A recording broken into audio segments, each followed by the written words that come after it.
was like, who's this little skinny guy, as tiny as guys in knots?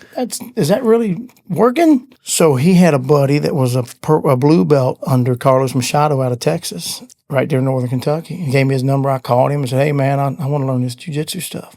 So I went down to his little basement, and he was 170 pounds, didn't look like he could fight. And me, I was jacked up. I was like, I'm going to kill this man. He beat the heck out of me, brother.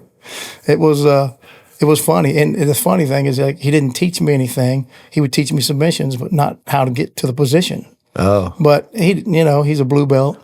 And then he had a newsletter. That was a Hickson Gracie newsletter. He said, man, you got a guy in Nashville, Tennessee. At that time, before that, I was going back home, and I met Ed. Ed saw me in the gym, and the guy who ran the gym, I was teaching him some stuff in his aerobics room. And after hours, he said, man, I got this little kid who wants to do jiu-jitsu. He's a wrestler.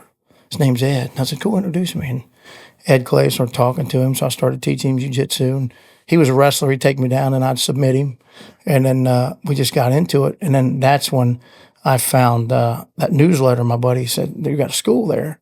His name was Eric Silver.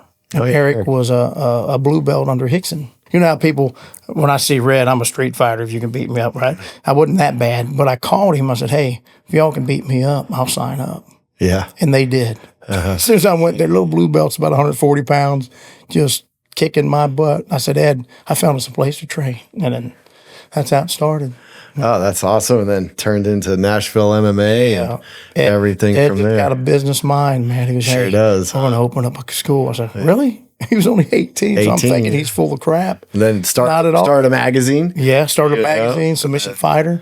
Then, then that real estate, he's like in his early 20s, making millions in real estate.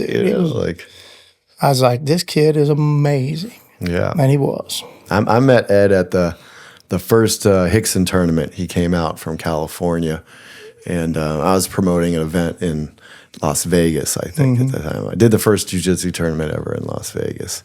And we, passing out flyers, talking to everybody, just networking. I met Ed, let's exchange numbers, It was like the Gringo Network, right? Back then, we had to stick together because there wasn't, I think I might even got kicked out of that tournament for promoting another tournament at Hickson's tournament, type of shit.